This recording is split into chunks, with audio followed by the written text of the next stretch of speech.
Hello student, मैं engineer SK गिरी और आज हम लोग पढ़ने जा रहे हैं इलेक्ट्रिक चार्ज का लेक्चर नंबर 13। हमने लेक्चर नंबर 12 में कूलम्ब्स लॉ पर बेस्ड हम लोग 3 क्वेश्चंस किए थे। ठीक है, अब आज के क्लास में यानी लेक्चर नंबर 13 में इसको आगे प्रोसीड करेंगे। मतलब आज भी हम लोग पढ़ेंगे कूलम्ब्स लॉ पर बेस्ड न्यूमेरिकल्स। तो चलिए स्टार्ट करते हैं क्वेश्चन नंबर 4 से। 3 क्वेश्चन हमने प्रीवियस लेक्चर यानी लेक्चर नंबर 12 में करा दिया है और आज हम लोग स्टार्ट कर रहे हैं क्वेश्चन नंबर 4 से। क्वेश्चन नंबर 4 बोर्ड पे लिखा हुआ है, two conducting sphere A and B having same size and same charge. Both charges are placed at some distance and they are repel each other with force 10 raised to the power minus 5 Newton. Full stop. And another neutral conducting sphere C is touched with A first and then after it touch with B and then after it is placed at midpoint of A and B. Full stop. Find the net force acting on the sphere C. ये हम लोग का question है। सबसे पहले इसमें एक छोटा सा हम लोग कंसेप्ट पढ़ेंगे कि जब दो कंडक्टर जिसकी साइज सेम है अगर उसको एक दूसरे में टच कराएंगे तो इसमें चार्ज की डिस्ट्रीब्यूशन कैसे होगा। पहले हम लोग एक छोटा सा कंसेप्ट सीखेंगे तब जाके ये क्वेश्चन सॉल्व होगा। तो चलिए इसके सॉल्यूशन में हम लोग एक छोटा सा कंसेप्ट यूज कर रहे हैं। कंसेप्ट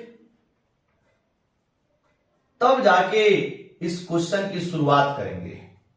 क्या कंसेप्ट है? सपोज हमारे पास दो सेम साइज का कंडक्टर है। मतलब ये जो कंसेप्ट है ये सिर्फ एंड सिर्फ दो कंडक्टर जिसकी साइज सेम है उसी के लिए अप्लीकेबल होगा। तो दो कंडक्टर है, सपोज इसका नाम दे दिया फर्स्ट कंडक्टर और ये है आपका सेकंड कंडक्टर। मान लीजिए कि पहले कंडक्टर की जो चार्ज है वह Q1 है और दूसरे कंडक्टर पर जो चार्ज है वह Q2 है। अब दोनों कंडक्टर कुछ दूरी पर रखे गए हैं, इसमें दोनों को एक दूसरे के साथ टच नहीं कराया गया है। ये हो गया आपका पहला फिगर। दूसरे फिगर में हमने क्या किया, दोनों कंडक्टर को एक दूसरे में टच करा दिया। एक दूसरे में हमने दोनों कंडक्टर को टच करा दिया और टच कराने के बाद दोनों को अलग कर दिया। टच कराने के बाद दोनों कंडक्टर को हमने अलग कर दिया। ठीक है, तो आफ्टर टचिंग अब दोनों कंडक्टर की जो चार्ज है वह पहले चार्ज के बराबर नहीं रहेगा। अब चार्ज का जो आपका चार्ज की जो वैल्यू है वो चेंज कर जाएगा। मतलब चार्ज का डिस्ट्रीब्यूशन हो जाएगा। मतलब पहले कंडक्टर पे चार्ज Q1 था, दूसरे कंडक्टर पे चार्ज Q2 था। तो टच कराने के बाद जो चार्ज मिलेगा उसको अगर हम बोले Q1 डैश तो Q1 डैश निकालेंगे, दोनों चार्ज को जोड़ के 2 से डिवाइड करेंगे, Q1 प्लस Q2 बाई 2। और जितना चार्ज कंडक्टर फर्स्ट पे होगा उतना ही चार्ज सेकंड कंडक्टर पे होगा। मतलब सेकंड कंडक्टर का भी अगर हम लोग चार्ज निकाले और इसको बोले Q2 डैश तो इसकी भी वैल्यू आ जाएगी Q1 plus Q2 divided by 2। Clear? मतलब हमने क्या इस कंसेप्ट में सीखा कि अगर हमारे पास दो कंडक्टर है जिसकी साइज सेम है, अगर दोनों कंडक्टर पर चार्ज की वैल्यू डिफरेंट है और इनको एक दूसरे में हम टच करा के सेपरेट कर दे, अलग कर दे, तो आफ्टर टचिंग दोनों कंडक्टर पर चार्ज की जो वैल्यू है वो सेम हो जाता है। और निकालते कैसे हैं?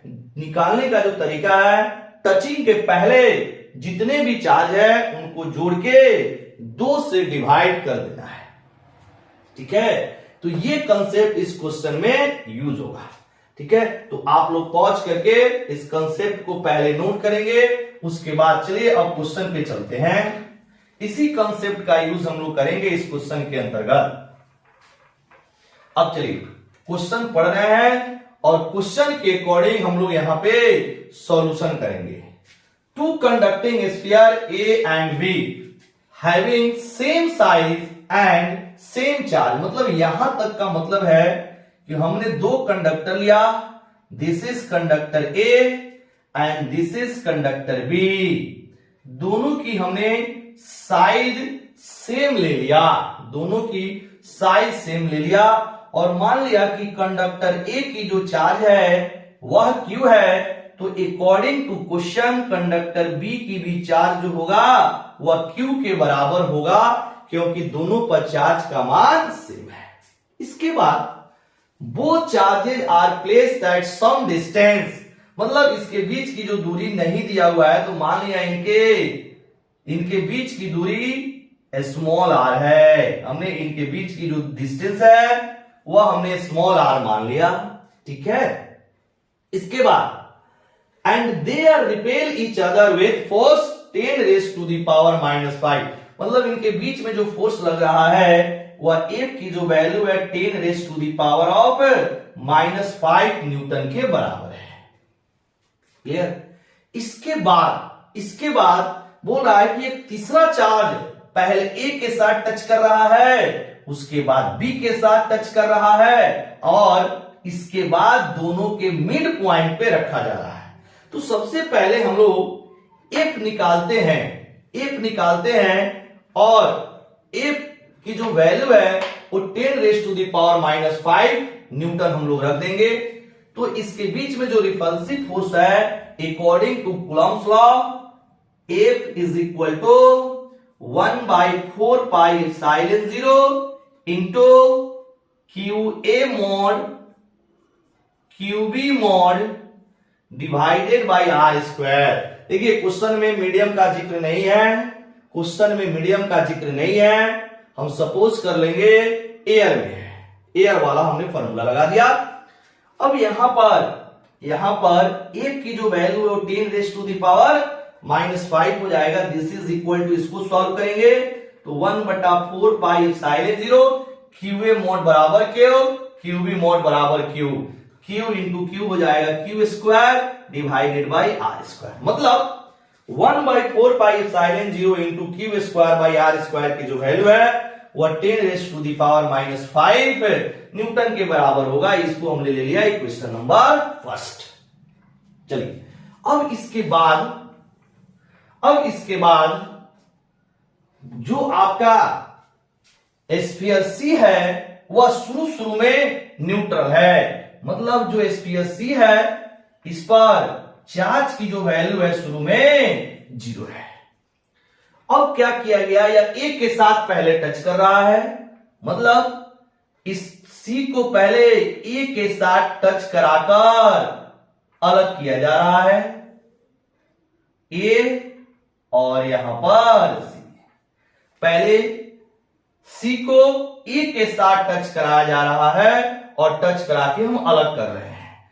तो यहां पर देखिएगा अब A की जो चार्ज हो जाएगा, मतलब QA डैश मतलब after touching with C, A की चार्ज कितनी हो जाएगी Q प्लस 0/2। क्यों? क्योंकि स्फीयर A की जो चार्ज है वह Q है और स्फीयर C की जो चार्ज है वह 0 है, तो दोनों को जोड़ के 2 से भागा करेंगे, मतलब इसको एक स्टेप और लिखेंगे QA plus QC divided by 2 ऐसे लिख सकते हैं। तो Q plus 0 divided by 2 is equal to Q by 2। तो जितना चार्ज अब A पर होगा, अभी हमने कंसेप्ट में देखा है, उतना ही चार्ज C पर होगा। तो यहां पे आप डायरेक्ट लिख सकते हैं QC डैश बराबर QA बाई 2, क्योंकि QA plus QC divided by 2 इसमें भी होगा, तो ये वैल्यू हो गया आपका QC डैश डिवाइडेड बाई 2। अब बोल रहा है नहीं, अब C को B के साथ टच कीजिए। तो अब आपका इसके बाद यहां पर B हो गया, अब B को किसके साथ टच कर दिया?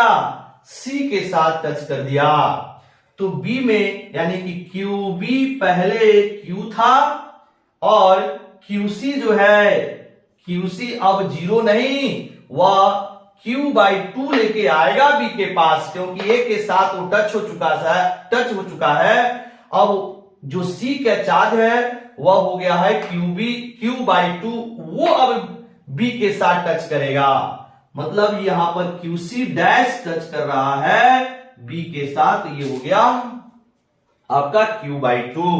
अब इसको हम लोग फिर से सेपरेट कर दिया, ये B हो गया, अब यहां पर C हो गया। तो अब B की जो चार्ज है, इन दोनों को यहां पर QB dash is equal to QB plus QC by 2। तो QB हो जाएगा Q, आप प्लस QC हो जाएगा Q बाई 2 डिवाइडेड बाई 2। कितना हो जाएगा? मतलब पहले आपका B की वैल्यू Q और QC की value Q by 2 divided by 2। अब इसको सॉल्व करेंगे तो 3Q by 2 divided by 2 is equal to 3Q by 4। ये हो गया B पर। और C पर कितना हो जाएगा? इसको QC डबल डैश रखेंगे तो जितना B पर होगा उतना ही C पर होगा, तो ये हो जाएगा 3Q बाई 4। ठीक है, मतलब अब यहां तक फिर से एक बात समझते हैं। पहले तो A और B के बीच में जो रिपल्सन फोर्स लगेगा उसको हमने निकाल लिया। अब आपका एक न्यूट्रल कंडक्टर C जो है वो पहले A के साथ टच कर रहा है। तो जैसे न्यूट्रल कंडक्टर C A के साथ टच करेगा तो A पर चार्ज हो जाएगा Q बाई 2 और C पर चार्ज हो जाएगा Q बाई 2। अब A के साथ टच करने के बाद बोल रहा है कि C को अब B के साथ टच कराइए।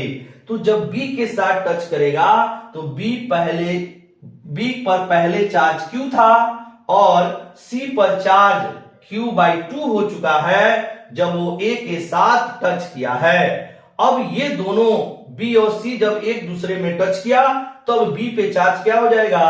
QB plus QC divided by 2, और ये QC क्या? QC डैश डिवाइडेड बाई 2, क्योंकि QC जो है आपका डैश हो चुका है तो यहां पर डैश डिवाइडेड बाई 2 करेंगे। Q plus Q by 2 divided by 2 solve करेंगे 3Q बाई 4। इसीलिए अब QC डबल डैश यानी कि A के साथ टच किया तो QC डैश और B के साथ टच किया तो QC डबल डैश, इसकी वैल्यू हो गई 3Q बाई 4। अब वो बोल रहा है कि क्या कीजिए, इस दोनों के बीच में रख दीजिए। मतलब इसको आप मिटा रहे हैं, यहां ध्यान दीजिएगा, थोड़ा लंबा क्वेश्चन है लेकिन इत्मीनान से सीखेंगे।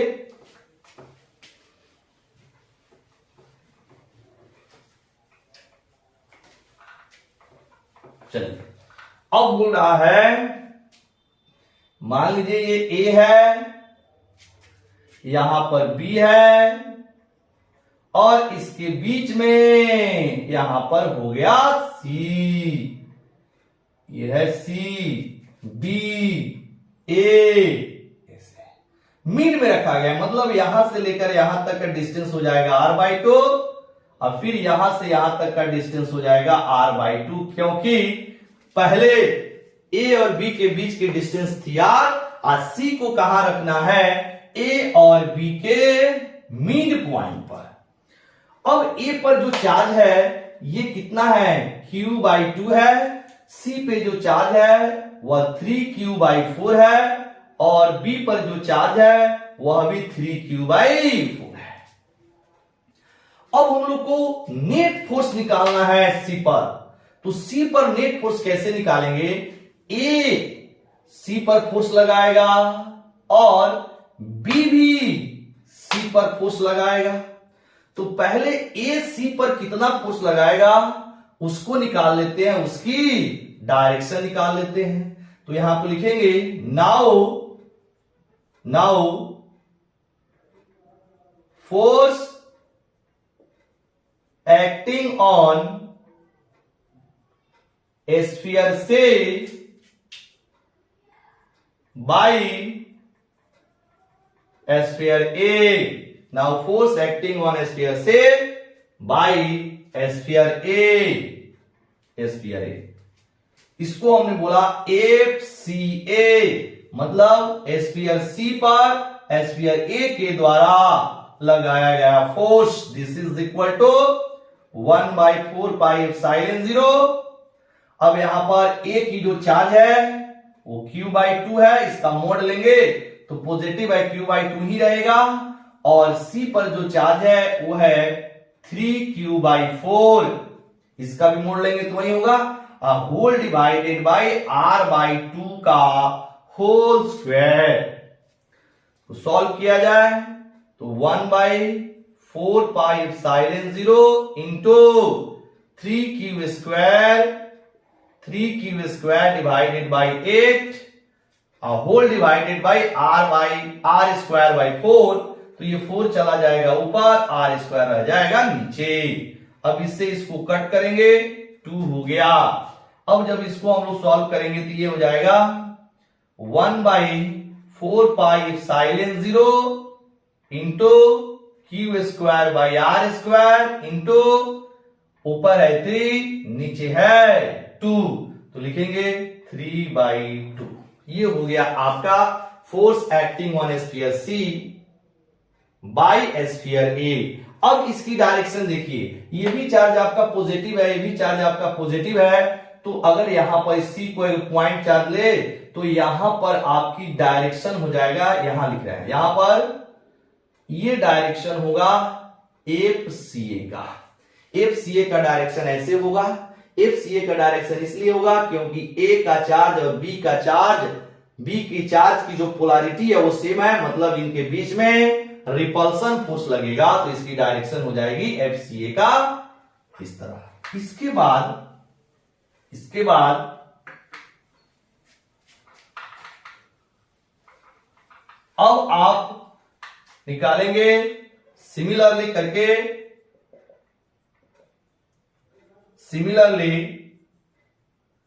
Force acting on sphere C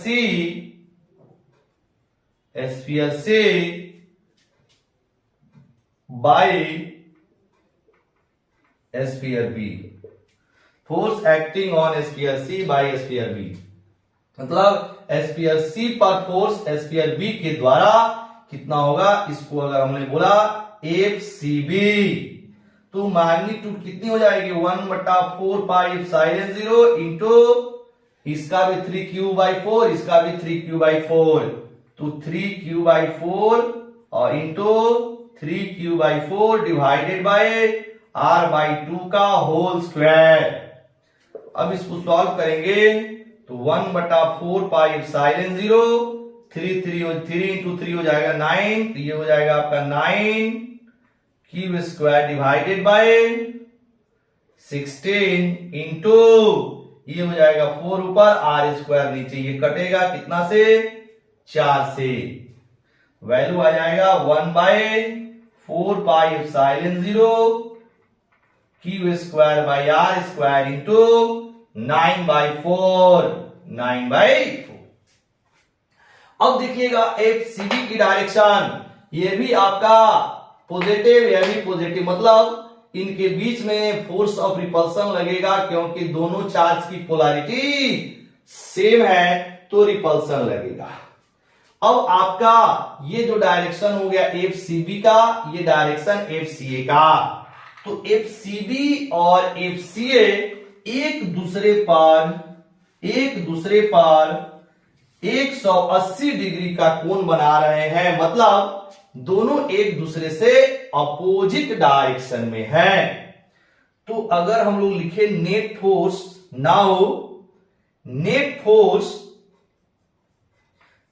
force on charge, sorry net force on sphere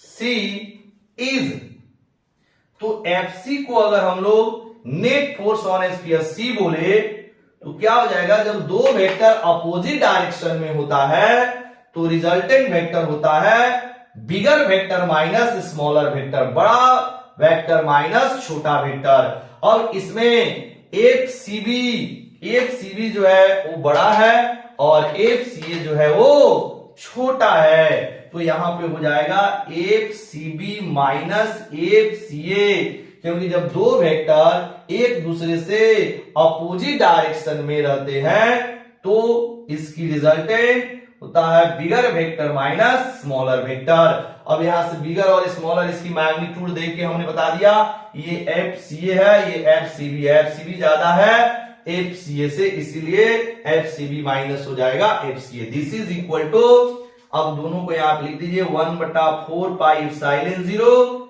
into Q square by are square into 3/2 और फिर minus 1/4 pi epsilon 0 Q square by are square into 9/4। अब इस दोनों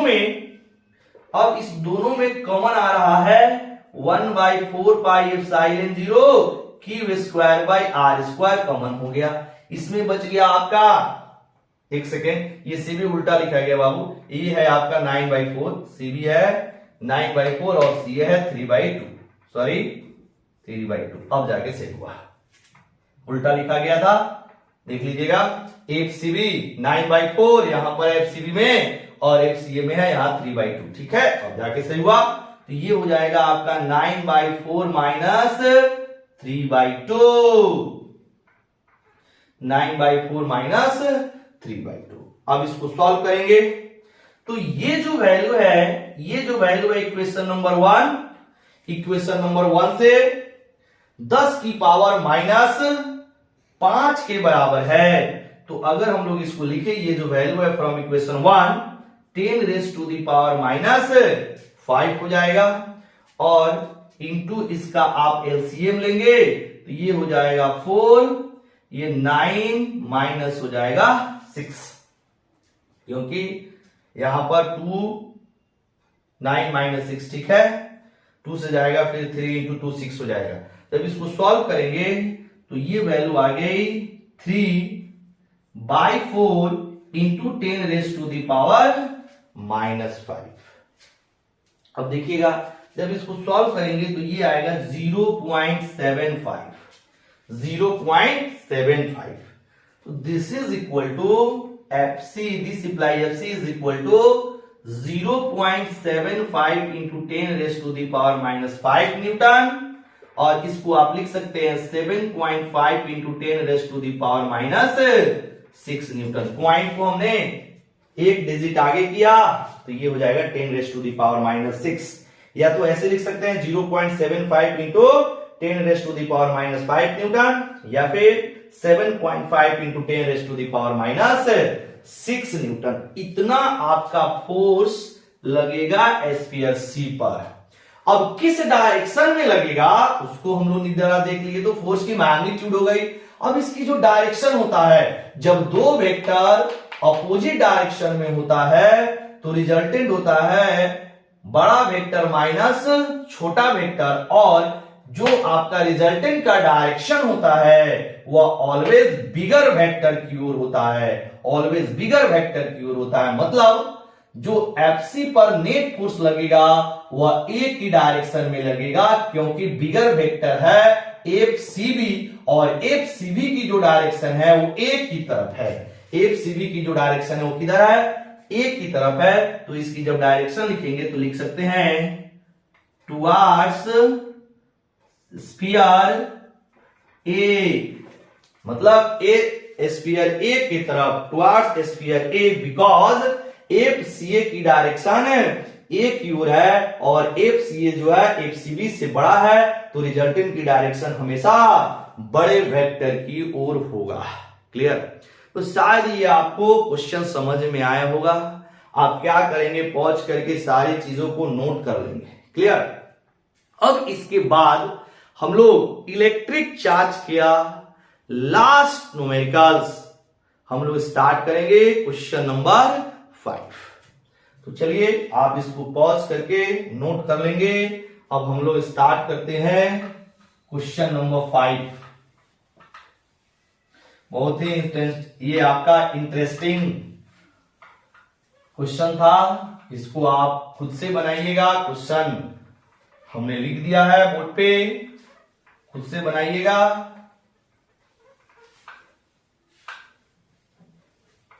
चलिए question number 5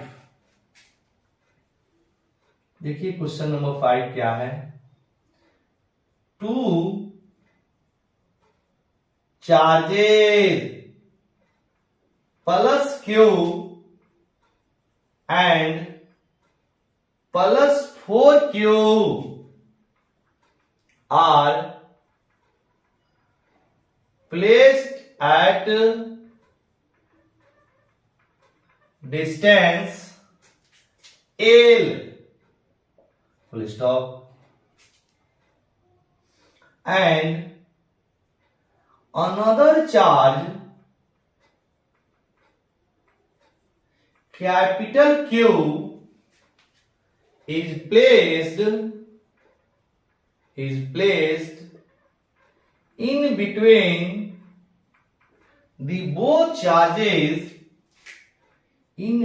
the both charges, such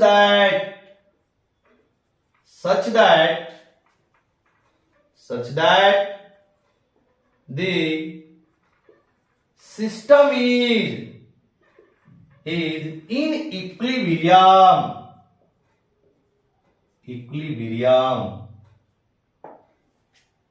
Full stop. Find the nature of charge Q and also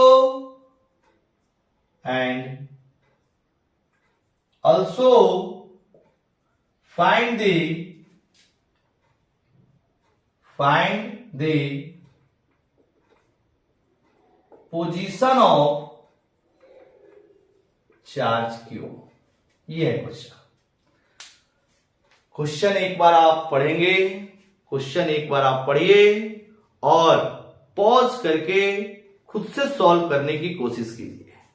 ठीक है? उसके बाद जब आपसे क्वेश्चन नहीं सॉल्व हो तब इस वीडियो को दोबारा आप देखें।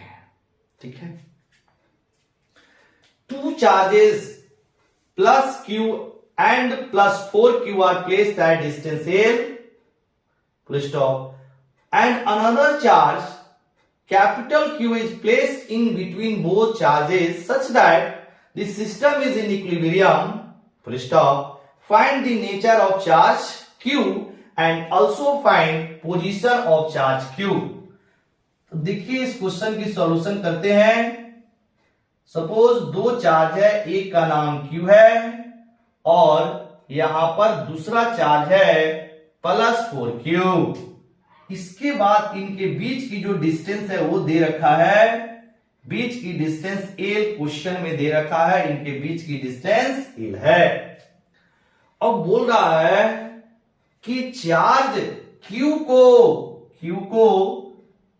ये प्लस Q है और यहां पे प्लस 4Q है। एक चार्ज जो प्लस Q है उसको इनके बीच में रखा जा रहा है, तो इनके बीच में कहां रखा जाए और Q की पोलैरिटी क्या हो कि जो सिस्टम है वो इक्विलिब्रियम में रहे।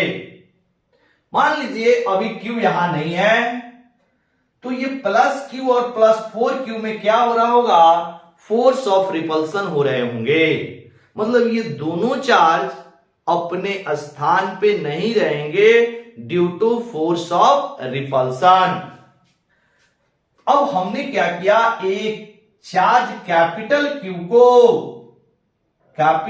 को यहां से कैपिटल क्यू को प्लस स्मॉल क्यू से एक्स डिस्टेंस पे लाके रख दिया।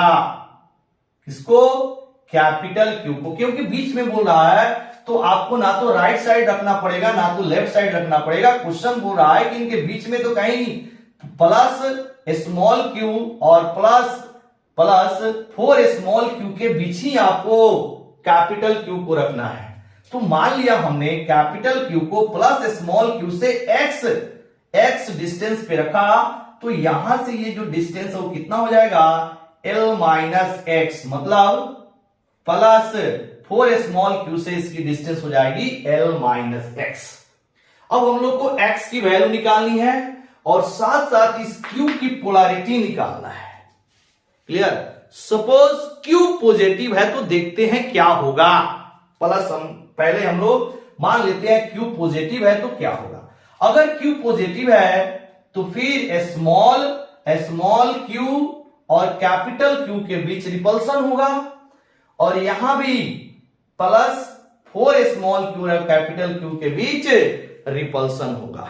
मतलब फिर से जो है आपका ये जो कैपिटल Q है वो इक्विलिब्रियम की स्थिति में नहीं आएगा। ठीक है, इसका मतलब है कि जो आपका कैपिटल Q है वह निगेटिव होना चाहिए।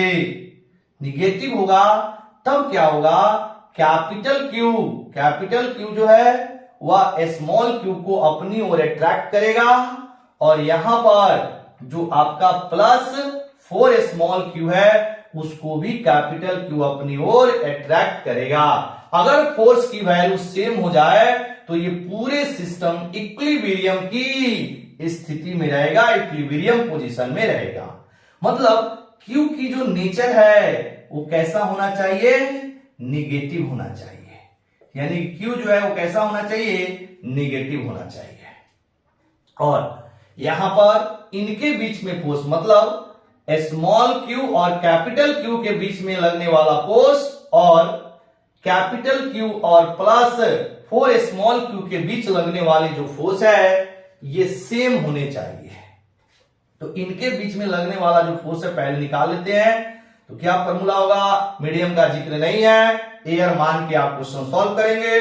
तो इनके बीच में जो फोर्स लगेगा वो कितना हो जाएगा, यहां पे लिखेंगे फॉर इक्विलिब्रियम, यहां लिख देंगे फॉर इक्विलिब्रियम के लिए इनके बीच यानी कि स्मॉल q और कैपिटल Q के बीच, तो 1/4 pi epsilon 0 into small q capital Q divided by x का होल स्क्वायर, क्योंकि इसके बीच की डिस्टेंस कितनी है, x है। अब देखिए दोनों का मोड, भले Q नेगेटिव है लेकिन फॉर्मूला भी एक्चुअल में मोड होता है, तो मोड लेंगे यानी कि मैग्नीट्यूड लेंगे तो Q की वैल्यू पॉजिटिव हो जाएगी, और यहाँ पे प्लस स्मॉल q इसका भी मोड लेंगे तो क्या हो जाएगा, आपका पॉजिटिव हो जाएगा। हमने डायरेक्ट लिखा, and this is also equal to 1/4 pi epsilon 0। अब इनके बीच में तो small q into capital Q into 4 into small q divided by L minus x का होल स्क्वायर, यही आएगा। क्योंकि अब इनके बीच की डिस्टेंस L माइनस एक्स है और इसके बीच का डिस्टेंस x है, ये कट जाएगा आपका, यहां से Q कटेगा, यहां से स्मॉल q से स्मॉल q कट जाएगा। अब यहां बचा क्या, यहां 1/x², this is equal to इधर बचा 4/L माइनस एक्स का होल स्क्वायर। हम लोग इसको ऐसे भी लिख सकते हैं 1/x सबका whole square is equal to 2/L minus x इन सबका होल स्क्वायर एक साथ, क्योंकि इसको करेंगे तो ये 4 हो जाएगा, 2 का स्क्वायर और यहाँ L माइनस एक्स का होल स्क्वायर हो जाएगा। अब स्क्वायर से स्क्वायर ये कैंसिल हो जाएगा, यानी अब ये जो वैल्यू आ जाएगी इधर लिख रहे हैं, this implies 1/x is equal to 2 divided by L minus x, multiply किया जाए तो इधर हो जाएगा 2x is equal to l minus x, x into 2x is equal to, इसमें गुना करेंगे 1 से तो l माइनस एक्स हो जाएगा। x को आप लाइए लेफ्ट साइड, तो x 2x पहले से, ये इधर आएगा तो प्लस हो जाएगा, x is equal to l, this is equal to 3x is equal to l, this implied x is equal to l by 3। मतलब प्लस q से, प्लस स्मॉल q से जो कैपिटल Q की दूरी होनी चाहिए वह l बाई 3 होनी चाहिए। तो इससे कितना हो जाएगा, l माइनस l बाई 3, तो 2l बाई 3 हो जाएगा। मतलब अब इसकी पोजीशन लिखना है, position of capital Q from plus small q is x is equal to l by 3 और from plus 4q is x minus l by 3, this is equal to l minus l by 3 is equal to 2l by 3, क्योंकि ये हो जाएगा 3l minus l हो जाएगा l, 3l by 2, यानी कि plus q से l बाई 3 पर और प्लस 4q से 2l बाई 3, इतने डिस्टेंस पे अगर हम लोग Q को रखें और Q अगर आपका निगेटिव चार्ज है, Q अगर निगेटिव चार्ज है, तब जाके जो आपका आपका जो सिस्टम है वह इक्विलिब्रियम पोजीशन पर रहेगा। क्लियर? तो ये था आपके कूलम्ब्स लॉ पर बेस्ड सारे के सारे क्वेश्चंस। मतलब लेक्चर नंबर 12 और लेक्चर नंबर आपका 13, ये पूरा का पूरा न्यूमेरिकल आपका लेक्चर है और यहीं पर इलेक्ट्रिक चार्ज वाला जो टॉपिक है वो खत्म होता है। अब हम लोग नेक्स्ट वीडियो में मिलेंगे और नए टॉपिक के साथ इलेक्ट्रिक फील्ड। मतलब अब हम लोग अगले वीडियो में मिलेंगे इलेक्ट्रिक फील्ड के साथ। क्लियर? तब तक के लिए आप रिवीजन करते रहिए, सारे क्वेश्चंस आप खुद से सॉल्व कीजिए, है कि नहीं? चलिए, वेरी वेरी थैंक यू।